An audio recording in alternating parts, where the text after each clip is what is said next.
Avec l'aide de Dieu, on va essayer de survoler, puisqu'on s'approche de la fête de Shavuot, on va essayer de survoler toutes les lois qui concernent la fête de Shavuot. Alors, c'est un jour, mais bien arabe, Baruch Hashem, il y a beaucoup d'halachot. Et en tant que jour de Yom Tov, un jour pour ceux qui sont en Israël et 2 jours pour ceux qui sont à l'étranger, ok, ou pour les gens qui vivent à l'étranger, qui viennent passer Shavuot à la maison, à moins certaines conditions. Ça, chacun voit avec son rave.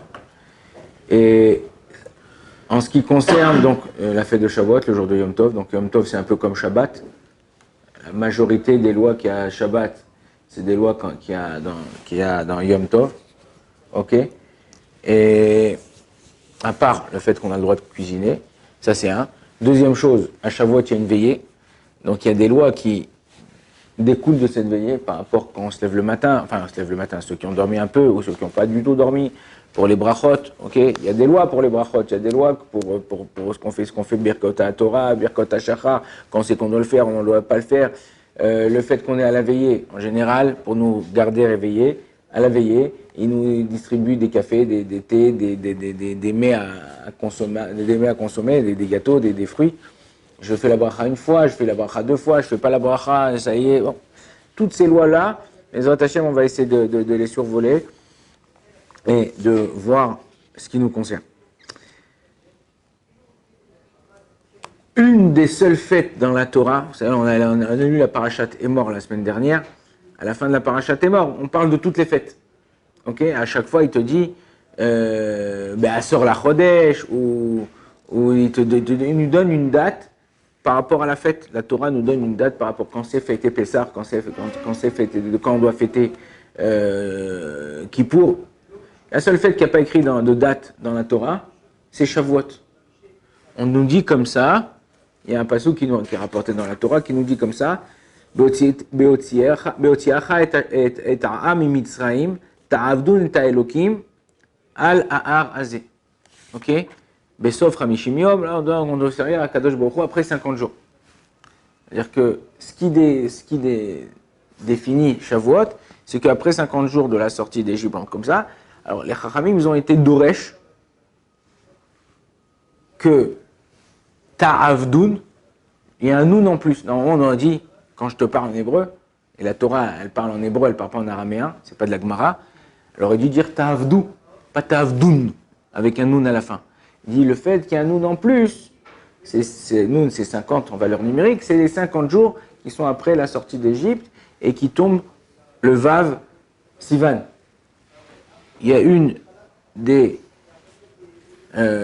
allusions qui est faite dans la Torah aussi, quand par exemple aussi vous lisez dans la prière le vendredi matin, tous les jours on fait le Mizmor du jour, okay, le Teilim du jour. Comment vous dites le vendredi? Hein? Ouais, mais c'est comment on dit? Ayom Yom? Shishi. Ouais? Ou comme vous faites le Kiddush, Yom Hashishi, Yom Hashishi. Tout le temps, c'est quand il y a un ça vient, c'est comme la Avdil et Abdalot, mais c'est comme en anglais ou en français, c'est ou le jour. Le jour, c'est un jour que tu connais. Et depuis la création du monde, Akadosh Baruch Hu, c'était comme vous savez, souvent, bon, ça c'est arrivé aux États-Unis. Aux États-Unis, c'est un peu ouf, mais aux États-Unis, il y a une femme qui a lavé son chat, et pour le faire sécher, elle a mis au micro-ondes. Et non, pourquoi? C'est Tsar Balechaim, c'est Assour, c'est non. Et donc, Lo Aleinu, le chat, il est mort. Et après, elle a attaqué en justice à l'époque quand c'est sorti les fours à micro-ondes. Maintenant, on sait que. Et maintenant, dans la notice, il marque pas faire sécher un animal ou quelque chose. Parce que Chas v'Shalom, on rigole nous, mais c'est si toi t'as pas le mode d'emploi, tu fais des bêtises. La même chose à Kadosh Baruch Hu dans le mode d'emploi du monde. Il avait dit Yom HaShishi, c'est quoi Yom HaShishi? C'est que le Vav, Shishi c'est Vav. Et si vous regardez dans le Sefer Torah, toutes les Hamoudim, toutes les colonnes du Sefer Torah, ouvre un Sefer Torah, toutes les colonnes, sauf 5 ou 6, elles commencent par la lettre Vav. Toutes les colonnes, tu lettres Vav, Vav, Vav, Vav, Vav. Pourquoi? Ce qu'on appelle Vavé Hamoudim. Les les piliers, si tu veux, de la Torah. Pourquoi Vav? Parce que Vav, c'est le jour où on a reçu la Torah. Vav, Sivan. Et ça nous rapporte tout le temps, on se rapporte à ça. La Kadosh Baruch Hu, il avait créé dans son monde une loi, on va dire quantique ou une loi naturelle, que si les Bnei Israël n'avaient pas reçu la Torah ce jour-là, Chas v'shalom, chas v'chaïla, le monde il serait détruit. Et que toute la Torah jusqu'aujourd'hui, elle tient sur ça. Comme on dit dans le Pirkei Avot. Dans le Pirkei Avot, vous dites la première Mishnah du Perek Aleph et la dernière Mishnah du Perek Aleph. Il y a le Shulchan Aruch dans Choshen Mishpat, dans Siman Aleph, dans le premier Siman. Il dit comme ça, Moshe Kibel Torah Mishnah. À la fin de la Mishnah, il écrit Amrou, Amrou, Shlosha Dvarim. Et vous, Metunim Badin, soyez patients dans le jugement. Ve'aminu Tamidi Marbe. Ouais. Et. Non, c'est pas ça. Mechila. Ouais, Omer. Voilà. Mechila. La deuxième Mishnah du premier Pérec, qui dit comme ça Rabbi Shimon HaTzadik. Shimon HaTzadik Ayam Yeshaire Knesset Agdol. C'était un des derniers de l'assemblée du tribunal rabbinique de Jérusalem, la grande assemblée des 71. Ouais, Omer, il disait comme ça Al-Shlosha Dvarim Olam Omed. Le monde, il tient sur trois choses. À la Torah, Ve'al Avoda, Ve'al Gminut Rasadim. La Torah, là, le monde, il tient sur la Torah, sur la Avoda. Avoda, c'est quoi? C'est la Tfila aujourd'hui, mais c'est les Korbanot, tout ça. Et Al Gminut Rasadim, le fait de faire du bien. Maintenant, vous prenez la dernière Mishnah du Perek Bet. Et là-bas, la Mishnah, comment elle nous dit? Aban Shimon ben Gamliel Omer, Al-Shlosha Dvarim Haolam Omed. Je comprends pas. Là, tu me dis la même chose. Al-Shlosha Dvarim Haolam Omed, la même chose. Al-Shlosha Dvarim Haolam Omed. Ok. Aladin, sur le jugement. Ve'ala Emet, sur la vérité, tout ce qui est. Ve'ala Shalom. Chez Neymar, bon, et sur la paix. Le fait d'être en Shalom. Regardez, lo alenu, lo alechem. Quand il y a entre deux villes, il n'y a pas de pays, il n'y a pas de paix. Qu'est-ce que vous devez faire? Et enfin, qu'est-ce que vous devez faire? Qu'est-ce qui se passe? Il y a des guerres, il y a des morts, il y a des machins, tout ça, et tout, sans arrêt, sans arrêt. Alors que, regardez certains pays qui sont entre Kebo, Hachem, ça se passe. Alors, il y a les Chachamim, le Shulchan Aruch, le Bet Yosef, dans le Shulchan Aruch, dans Choshen Mishpat, ils expliquent comme ça, qui dit, il y a eu un axiome qui a été mis en place à la création du monde. Mais après, pour faire tenir cet axiome, il faut d'autres conditions. Donc en vérité, il n'y a pas une contradiction entre les deux Mishnayot. Il n'y a pas une contradiction. C'est juste que Akadosh Baruch Hu, pour créer son monde, il fallait ça. Mais pour le faire tenir maintenant, il faut ces autres trois choses. Et donc nous, on est là, le jour de Shavuot, tout le but, et ça sera décidé pour vous, comme je vous ai dit, chaque fête, c'est une station essence de ta vie. Ok? À Shavuot, à Pessah, tu prends la Emouna pour toute l'année. À certaines fêtes où ça n'a pas Purim, tu prends la Simcha pour toute l'année. Chaque fête, elle vient t'apporter quelque chose pour toute l'année. À Shavuot, c'est quoi? C'est tout le quota de Torah que tu vas étudier dans l'année. Donc selon comment toi, tu vas t'investir dans la Torah ce jour-là, on a 24 heures, ça passe très vite. Surtout quand on ne dort pas la nuit, tout ça et tout, tu es fatigué le matin. Hein. Bon, tu n'es pas obligé, tu peux dormir. Comme il dit le Shulchan Aruch, Chetzio la Gemara, Chetzio lachem, Chetzio lachem, la moitié pour vous, la moitié pour Akadosh Baruch Hu, mais perds pas ton temps. Donc, bon, Hashem, on fête le Vav Sivan, c'est le Matan Torah, on reçoit la Torah, on est joyeux, on essaye de se préparer, toute la préparation, comme ça il dit Rabbi Nachman de Breslev, on verra peut-être demain. Rabbi Nachman, il dit que, en fait, chaque jour du Homer, on compte Ayom, 1, 2, 3, 4, 5, 10, 15, 20, 30, ok, jusqu'à qu'on arrive à la fin. Il dit pourquoi tu comptes? Parce qu'il dit c'est comme ton anniversaire. Chaque année, ouais, j'ai 15 ans, j'ai 20 ans, j'ai 30 ans, j'ai 32 ans, c'est 40 ans. Ok, chaque année tu comptes tes jours de l'année. Pourquoi? Parce que tu avances dans ta vie. Ok, il dit c'est la même chose. Chaque jour du Homer, on avance. Chaque jour, il est important. Tu dis pas moi, c'est bon. Mes 32 ans, je les passe. Je passe à 30 ans. Tu peux pas. Chaque jour de ta vie, tu es obligé de vivre ton jour pleinement. Et si tu perds ton temps, ben, tu perds ta vie, Chas v'Shalom. Tu perds. Combien des gens ils se réveillent 40, 50, 60 ans. Il y en a des gens qui sont 70 ans, ils regardent derrière, ils disent purée, qu'est-ce que j'ai fait, j'ai galéré. Mais il n'est jamais trop tard. On peut toujours tout changer. Ok.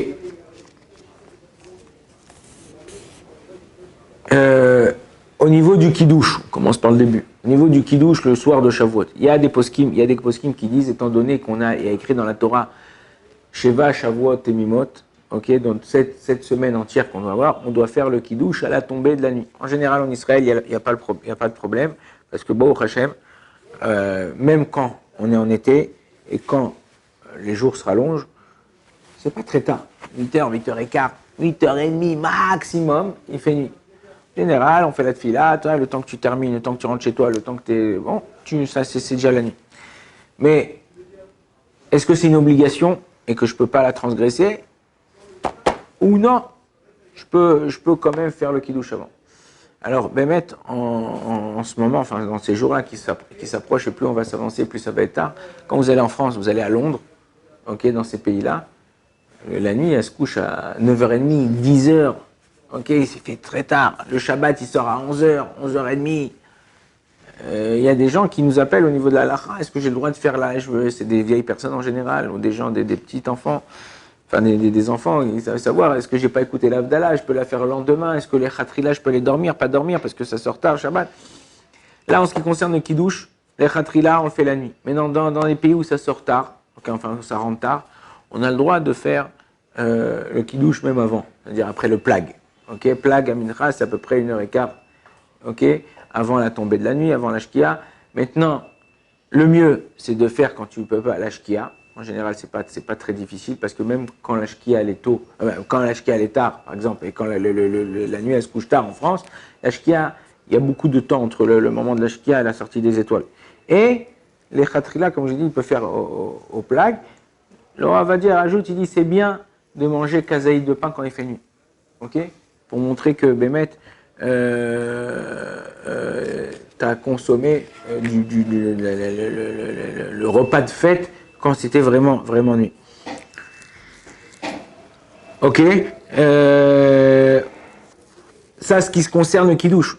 Arvit, je peux prier avant. Si j'ai envie de prier Arvit, par exemple, au plag, et après, je sais pas moi, faire une petite balade, et après rentrer faire mon kidouche, ça, j'aurai le droit. Ok, c'est pas un problème de prier Arvit avant. Le Inyan, c'est le kidouche, les kadesh tayom, c'est un sanctifié. Mais non, encore une fois, si c'est quelque chose qui, à cause de ça, si je vais faire le kidouche à 10h30, mes enfants, ils vont dormir. Et ça va, à cause de ça aussi, retarder la veillée. Le net, en ce moment, plus on va, plus il est tôt. En ce moment, le net à Jérusalem, c'est 5h45 à peu près. Ok? Et plus on va aller, ça va être 5h30. Je pense à Shavuot, on sera à 5h30 plus ou moins. Donc, si toi, tu termines tard de manger, ton limoud, il commencera tard le soir de la veillée, et on aura moins de temps pour étudier, pour faire ce qu'on a à faire. Donc, les khatrila, je répète, je résume, à la tombée de la nuit, quelqu'un qui habite en France, à Londres ou dans des pays où ça rentre tard, il peut faire même avant, sans problème. Il essaiera de manger 30 grammes de pain à la tombée de la nuit. Là, on allume les bougies de Yom Tov. Okay, il faut savoir que nous, les Sfaradim et les Ashkenazim en général, à part les Témanim, on fait la bracha sur la Adlakat Nerot de Yom Tov. La Adlik Nershel Yom Tov. Les Témanim, ils font pas. Les Témanim, ils font pas de bracha sur la Adlakat Nerot. Il y a un Mekor dans la halakha il y a une source dans la halakha qui nous dit que Bémet, il y en a qui font pas la bracha, mais on doit faire la bracha. Est-ce qu'on fait chez Chiyanou, ok, sur les bougies de Yom Tov? Alors, il y a des femmes qui le font, mais les khatrila, Bémet, l'otoukan, ça n'a pas été institué de faire chez Chiyanou sur les bougies. Une femme, si elle a fait par erreur, ou elle ne savait pas, eh ben, c'est pas grave. Quand son mari fera le kidouche, nous, dans le soir de Shavuot, on fait kidouche, on dit Shechianu. Elle ne répondra pas Amen. Pourquoi? Parce que si elle répond Amen, ça fait un F sec entre la bracha de Boré Père Geffen et la bracha, et donc elle pourra pas boire du kidouche ou être acquittée. En tout cas, si elle a fait, elle répondra Amen à Boré Père Geffen, c'est-à-dire quand son mari fera Shechianu, elle pourra boire le vin après. Et khatrila, le mieux, c'est de faire la Adlik Nershel Yom Tov, pas faire Shechianu, ok, et de penser à être acquitté le soir avec son mari, quand son mari il fera kiddush. L'Echatrila, c'est quelqu'un qui veut être méadère, qui fait faire attention, ok. Cette année, par exemple, on en parlera peut-être demain ou après-demain ou la semaine prochaine. Cette année, étant donné que le Yom Tov et Shabbat, ils se chevauchent, on fait Eruv Tafshilin.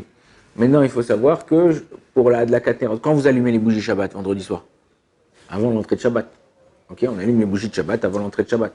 La même chose, ceux qui veulent être méadrim, qui veulent faire mieux, faire les choses bien. Alors, c'est bien d'allumer les bougies de Yom Tov avant l'entrée du Yom Tov. Ah, mais je suis... là, en général, il n'y a pas de problème. Quand il y a un Shabbat avant ou quoi que ce soit, dans le Shabbat, on ne peut pas allumer.